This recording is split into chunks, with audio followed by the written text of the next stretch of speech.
Halo, salam sejahtera bagi kita semuanya. Kembali lagi dengan kami Per11. Di sini kami akan presentasikan hasil diskusi kami mengenai previous. Nah, sebelum itu, perkenalkan nama saya Coki Fernanda Sirait dengan NIM 12S24012 dan rekan saya. Halo, perkenalkan nama saya Margaret Sitompul dengan NIM 12S24006. Baiklah, di sini kami ingin melanjutkan cerita tentang Butet yang membuat suatu alternatif media pembelian buku. Sekarang tugas X01 kami diberikan soal aplikasi penjualan buku besutan Ucok dan Butet kian diminati pengguna sebagai alternatif media pembelian buku.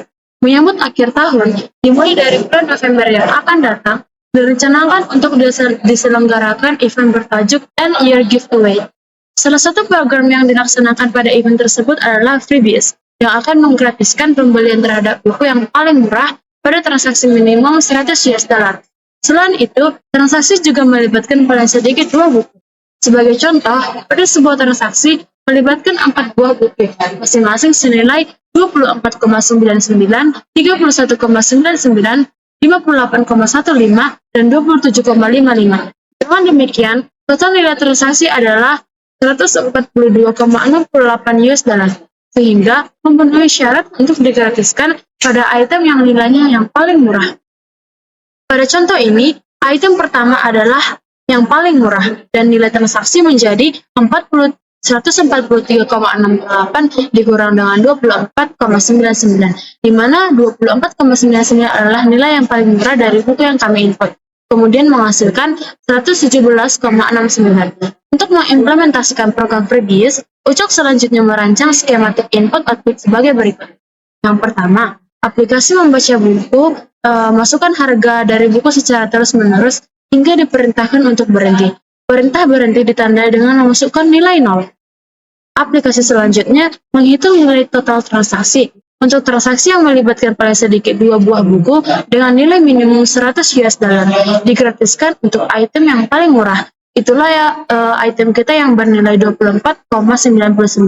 Kemudian yang ketiga yaitu aplikasi menampilkan nilai transaksi dalam satu baris keluaran dalam 2 digit presisi. Digunakan fungsi toFixed. Note, semua skema pengujian akan memasukkan telah dirancang untuk memberikan paling sedikit 2 buah masukan. Di sini kami diberikan contoh. Yang pertama yaitu kami input 24,99 dari harga dari buku yang pertama. Yang kedua kami input 31,99 harga dari buku kedua. Kemudian kami input lagi 58,15 harga dari buku ketiga. Kemudian 27,55 harga dari buku keempat. Kemudian kami masukkan nilai 0 untuk menghentikan inputan kami. Kemudian dari jumlah yang kami input sudah melebihi syarat yaitu $100, sehingga nilai yang terkecil dapat digratiskan. Sehingga output yang dikeluarkan bernilai 117,69. Kemudian kami diberikan contoh yang kedua, yaitu input buku yang pertama senilai 44,99, yang kedua senilai 11,99, dan yang ketiga 48,15. Dan yang terakhir kami menghentikannya dengan menginput 0. Nah, di sini jumlah dari keempat buku kami itu sudah melebihi $100, sehingga harga yang termurah yaitu 11,99 dapat digratiskan. Dan output yang kami hasilkan adalah 93,1. Nah, setelah membaca logaritma yang telah dibuat, kami sudah menampilkannya dalam bentuk logaritma. Di sini saya akan menjelaskan sedikit mengenai logaritmnya. Yang pertama kita buat main, yang kedua kita declare dengan menggunakan tipe real, dan kita isi paling murah, harga, dan total. Di mana paling murah ini merupakan nilai dari suatu barang ataupun buku tersebut yang paling murah di antara yang kita input. Kemudian harga adalah harga-harga dari buku yang kita input, dan total adalah jumlah keseluruhan harga dari yang kita input. Kemudian integer jumlah buku, di mana jumlah buku tersebut, jumlah buku yang kita input berisi ada 4, ada 3, dan minimal 2. Kemudian jumlah buku yang harus sama dengan 2. Kita assign jumlah buku harus sama dengan 2. Kemudian kita assign lagi total sama dengan 0, di mana harga awal dari buku sebelum diskon adalah 0. Kemudian yang paling murah adalah 9,999, di mana buku ini tidak memiliki batas atau tidak terhingga, karena kita tidak tahu buku yang paling murah itu berapa. Bisa jadi ada buku yang harga 500.000, kemudian yang paling tingginya 100.000, atau yang paling tingginya sekitar 1 juta. Nah, kemudian kami input lagi harga, kemudian di sini kami masuk ke percabangan atau pembimbingan kami dengan harga tidak sama dengan 0. Nah, di sini percabangan ini akan dijelaskan oleh rekan saya. Baik, di sini saya akan melanjutkan di percabangan ini, di mana kami menggunakan variabel while, di mana jika harganya itu sama dengan 0, maka dia akan N. Maka di harga ini kita harus mengoutput harga yang kita inginkan atau harga yang diinginkan oleh user. Nah, jika kita mengoutputnya bukan sama dengan 0, maka dia tidak akan berhenti lanjut ke sini. Nah, begitu juga di sini. Jika harganya itu sama dengan 0, maka dia langsung N juga. Jika tidak, maka di bagian sini kita sudah memasukkan harga, maka kita akan dibandingkan harga kita itu di mana ada harga lebih kecil daripada paling murah. Di mana paling murah ini adalah nanti harga yang paling murahnya. Jika benar, maka paling murah sama dengan harga. Jika false, maka harga tetaplah harga. Lalu di sini ada total, di mana total yang tadi kita assign adalah 0. Berarti di sini adalah total sama dengan total tambah harga, di mana 0 ditambah harga yang telah kita input sebanyak yang diinginkan oleh user. Terus di sini ada input harga lagi. Mengapa di sini ada input harga? Mengapa hanya ada 2? Karena di sini tadi diberikan sebuah catatan bahwa semua skema pengujian akan telah dirancang untuk memberikan paling sedikit 2 buah masukan. Jadi kami menggunakan paling sedikit masukan itu adalah 2, dan kami menggunakan 2. Nah, setelah kita sudah menginput harga dan harga itu sudah dijumlah, maka kita akan menginput lagi di sini, di mana di sini jika kita ingin menginput harganya lagi, maka itu boleh. Jika kita ingin mengakhiri proses kita itu, maka kita akan menginput 0 di bagian sini. Nah, jika kita sudah menginput 0 sini, maka dia akan lanjut ke bagian sini, di mana total harga yang telah kita jumlah tadi, yang telah kita beli tadi, itu harus lebih besar sama dengan 100. Jika dia benar, maka totalnya itu akan dikurang oleh harga yang paling murahnya. Jika tidak, maka harganya akan tetap saja. Nah, karena kita sudah menjalankan programnya, maka dia akan mengoutput yaitu top fixed total, 2. Mengapa pakai top fixed? Karena di sini dibilang aplikasi menampilkan transaksi dalam satu baris keluaran dalam 2 digit presisi. Yang dimana untuk 2 digit presisi ini kita menggunakan fungsi top fixed. Nah, mari kita coba.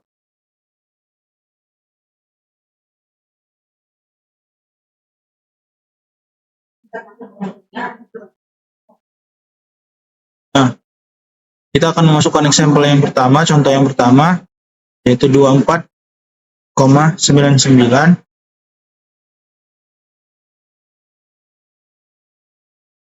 Kemudian 31,99.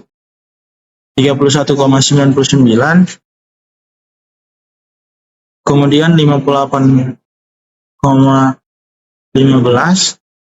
Lalu yang terakhir 27,55.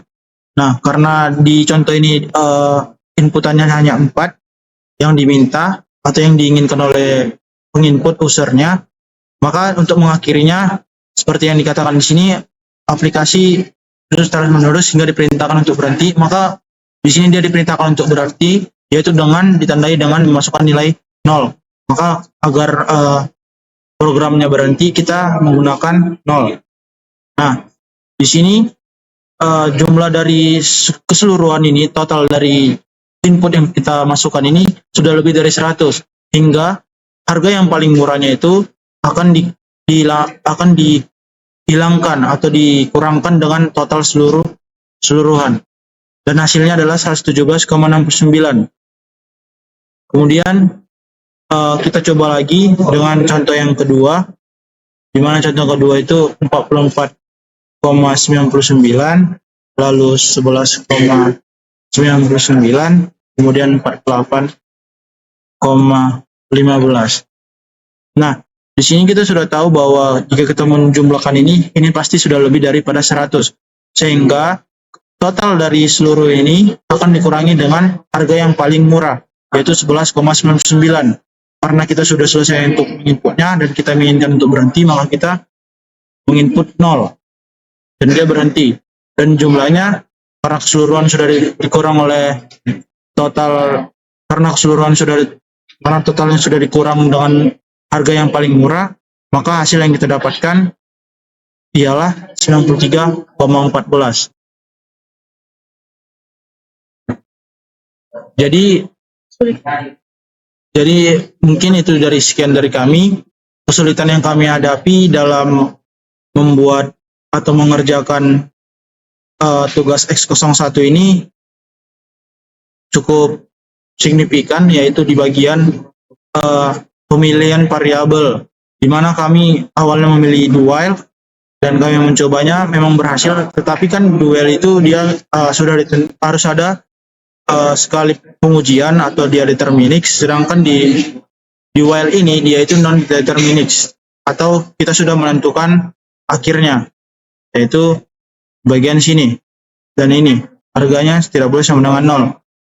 Nah, saya akan menunjukkan bagaimana cara mensubmit tugas atau logaritma yang telah selesai. Yang pertama-tama itu kita harus men-save-nya dulu ke akun GitHub, ke dokumen, yaitu GitHub kita. Setelah kita save, maka kita lanjut ke bagian source code reviewer-nya.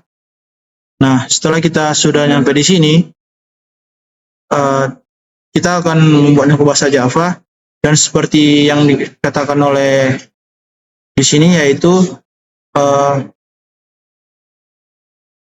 pada saat pengekspor Java kode, gunakan template yang diberikan Java Program Template FPGT.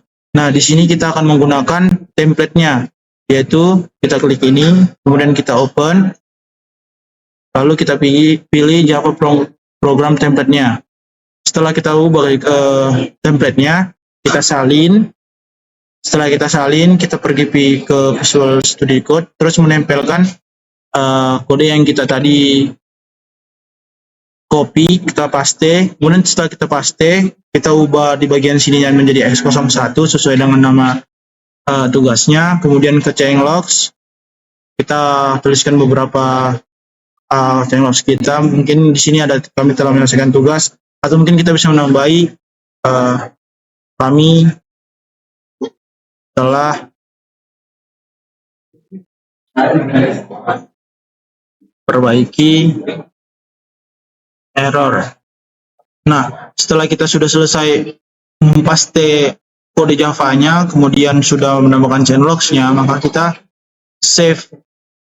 Setelah kita save, maka dia otomatis ke GitHub desktop kita. Nah, di sini. Setelah kita sudah di sini sudah berubah atau sudah kita masukkan GitHub desktop kita, maka kita men-commit-nya, kita isi dulu di sini, yaitu var kita 11. Kemudian kita commit ke master. Nah, setelah kita commit to master, dia akan diarahkan ke sini. Di sini adalah kita klik push origin. Berhubung kami sudah push origin dari kemarin, maka nanti dia akan otomatis ke akun GitHub kita di bagian sini. Nah, jika dia benar, berarti dia sukses. Jika dia salah, maka dia gagal. Karena di sini kami sudah benar, berarti flowchart dan kode yang telah kami lakukan itu sudah benar. Mungkin sekian dari kami versi 11. Jika ada salah kata kami mohon maaf. Jika ada yang kurang jelas juga kami mohon maaf. Saya Coki Bananda Sirait dengan NIM 12S24012 dan rekan saya Menegarit Bungar Sitompul dengan NIM 12S24006. Kami ucapkan terima kasih untuk Bapak dan teman-teman yang sudah menonton video kami sampai akhir, dan semoga video kami dapat bermanfaat. Terima kasih.